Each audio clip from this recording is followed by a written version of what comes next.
morning, everybody. So I'm here again here in Lower East Side. Yeah, just got up. It's early in the morning. Just checked my phone, for some, Uber Eats, offering anything. Just got. The thing with Uber Eats is that it's like, so it's outside of the reserved time, but you happen to just like get an availability. You still end up getting dropped because the demand goes low. It's not, it ebbs and flows, it gradually goes up and it goes down. So it's like, it's tough to tell. So that's how it's been this morning. I normally do Uber deliveries here in the Lower East Side in my neighborhood, walking down Eldridge, also familiar street of Eldridge Street. This always been, this is the street where I used to always walk down every time, since I was going to high school, early morning commute. Like I would wake up at 5 a.m. and go all the way to Staten Island. 5 a.m. go all the way to Staten Island Tech, which was my high school. And it was a trek, it was a trek every time, but it very much was worth it because it was a very good quality school, good quality public school. It's very much, it was like state of the art. It had a lot of facilities, had a lot of good programs. It was a great opportunity just to really see what the best of public education has to offer, and that was in at Staten Island Tech, all the way in Staten Island, getting used to suburbia, right? So it was my first introduction to a different perspective. Staten Island is known as the Red Island, but people don't want to expand beyond the perspective of your locality, or where you were born and raised, what you're used to. People normally don't want to try something new. It's just I felt like I feel blessed that I had the opportunity. 4 years, walking down the street, taking an early morning commute from the D train all the way down to Brooklyn, and then from Brooklyn I would take the bus to Staten Island. That's 79. So yeah, this is early in the morning. The Chinese Hispanic grocery over here. I usually stop by here, say hi to Ralphie, my friend Ralphie. Filming inside there is a little tough. They normally don't like filming inside that shop. It's just for their own, just like out of respect, right? But yeah, this street has changed a lot. Gentrification came in. It's changed a lot. The street hasn't always been the same. And what I was talking about in an earlier video is that this street over here, this whole area of Broome Street, this used to be an open lane of traffic.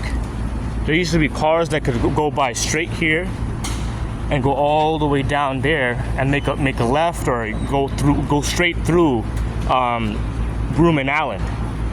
And that all changed around the Bloomberg years in 2013-14 when we started having the introduction of bike lanes and also just blocks of street that gets set aside for people where people could sit.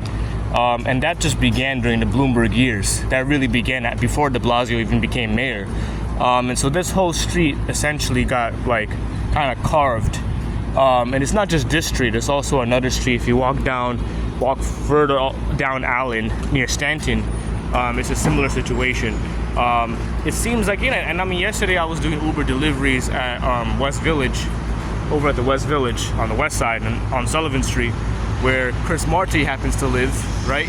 The neighborhood where the councilman Marte now lives, right? Now he enjoys that time, his time there, wine, dine, and pocket lined, right? As Curtis Sliwa says, right? But over there in the West Village, they don't have bike lanes.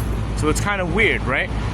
Here in Lower East Side, in Chinatown, and the working class neighborhoods, even East Village, in Loisaida, there's bike lanes.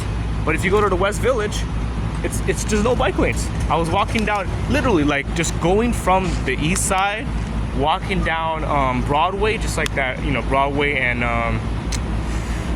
forgot that main street. But you're walking down Broadway and literally on Houston Street. Once you get to West Houston Street, there's no bike lanes. So it's literally how I used to when I was little, when I was young. It's literally how the streets used to be. No bike lanes, more space, more cars and buses and trucks could drive through. more lanes of traffic being open. Just, it was a different world. It was a different urban environment before Bloomberg started doing his shit and just continued from the bike lanes, and then it just went on further. Now, you know, I'm an avid, like, I love driving the e-bike, the Joko bike. It is a little dangerous, you know, to be honest. Before the bike lanes, it was quite dangerous. But you know, it was just as a way to incentivize more people to ride bikes for cleaner air and to not drive cars. And that has been the direction the city has taken since Bloomberg, and it's just continuing. And you know, it's just the way it is. As one of my friends here, you know, Damien Santiago in the block. See, this car is going this way, right?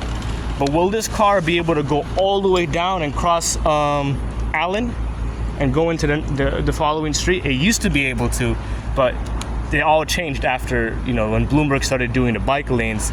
And so that sidewalk, that street right there is cordoned off. So that car is gonna have to go to the right. Only has one direction to go, and it's to the right. It can't go straight. So anyway, you know, it's kind of like trying to this erosion of the middle class. That's what you have. And you know, you have an erosion of the middle class, and gradually it's gonna be depleting. And that's the unfortunate reality. The way that I think the way the city's heading is that, and the way this country is heading is with this national debt and policies that are very hurtful to everyday consumers. That's where it's heading towards.